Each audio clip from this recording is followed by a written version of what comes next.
हमारे चैनल को सब्सक्राइब करिए, लाइक करिए और कमेंट करिए और कमेंट बॉक्स पर अपने सुझाव भी हमको ज़रूर भेजिए। समाजवादी पार्टी को अगर प्राइवेट लिमिटेड कंपनी कही जाए तो गलत बात नहीं होगी। समाजवादी पार्टी कॉरपोरेट कल्चर के अनुसार काम करती नजर आ रही है। विधानसभा चुनाव में समाजवादी पार्टी का कॉरपोरेट कल्चर ही उसके लिए काल का कारण बना, जिसकी वजह से हर रणनीति फेल हो गई। वह पार्टी का सियासी संदेश जो है जनता तक भी नहीं पहुंचा पाई। नतीजा ये रहा कि तमाम प्रयासों के बाद सियासी और सपा की लुटिया जो थी वो डूब गई। युवाओं में जोश तो बहुत था, भीड़ थी वो दिखाई दे रही थी, वोट बैंक भी बढ़ा, लेकिन पार्टी बहुमत के आंकड़े से कोसों दूर नजर आई। ऐसे में पुरानी समाजवादियों का यही कहना था कि सपा को फिर से मुलायम सिंह यादव की जो एक रणनीति है उसको अपनानी चाहिए। सपा में अंदर खाने में हमेशा ये चर्चा रही कि शीर्ष नेतृत्व के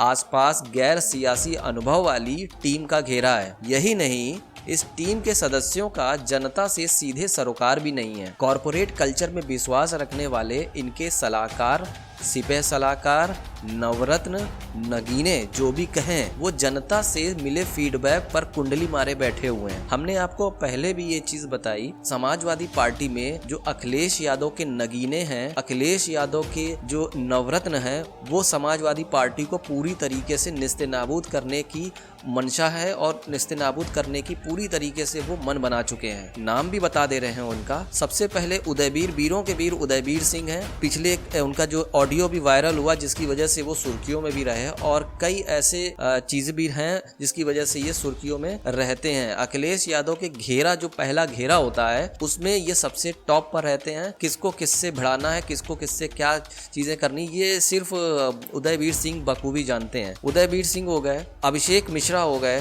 सुनील साजन हो गए, आनंद भदौरिया, ये सारी जो टीम है अखिलेश यादव का पहला घेरा इन्हीं को कहा जाता है। जो सीधे तौर पर जो बाहर से जो लोग आते हैं मिलने के लिए या बड़े जो नेता भी होते हैं वो बगैर इनके घेरे को तोड़े हुए अखिलेश यादव से मिलने के लिए नहीं जा सकते हैं, अखिलेश यादव से संपर्क नहीं कर सकते। तो एक तरीके से आप ये समझिए कि वहाँ के जो लोग हैं उनका साफ तौर पे ये कहना है कि ऐसे लोगों की वजह से पार्टी के जो वरिष्ठ नेता हैं और जनता के फीडबैक को राष्ट्रीय अध्यक्ष तक नहीं पहुंचा पाते हैं। इसके लिए उनके सिपह सालारों को उनका घेरा होता है वो तोड़ना पड़ता है, और जो भी इन घेरों को तोड़ने की कोशिश करता है वो आगे जाकर इसका जो अंजाम होता है उसको भुगतना पड़ता है। उदाहरण के तौर पर आपको बता दें कि जिला पंचायत चुनाव के दौरान जिन लोगों ने जमीनी हकीकत बताने का प्रयास किया था उनका विधानसभा चुनाव में जो टिकट था, टिकट काट दिया गया था। सूत्रों का ये भी कहना है कि यदि कोई वरिष्ठ नेता फीडबैक देना भी चाहता है तो उनके शीर्ष नेतृत्व से मिलने पर पाबंदी लगा दी जाती है। ये पाबंदी, वहीं पर बहुत लोगों का ये भी मानना है कि मुलायम सिंह यादव के संघर्ष से प्रेरणा लेकर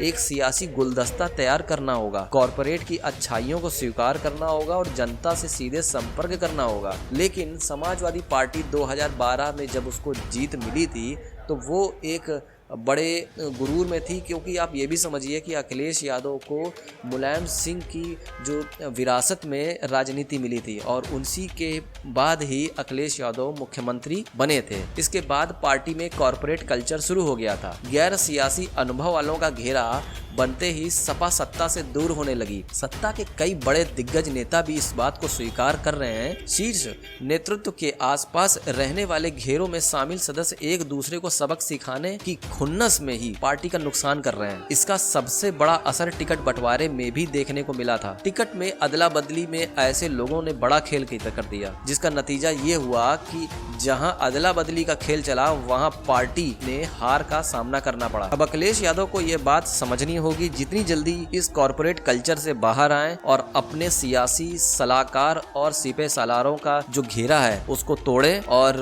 अनुभव लोगों को अपनी पार्टी में शामिल करें।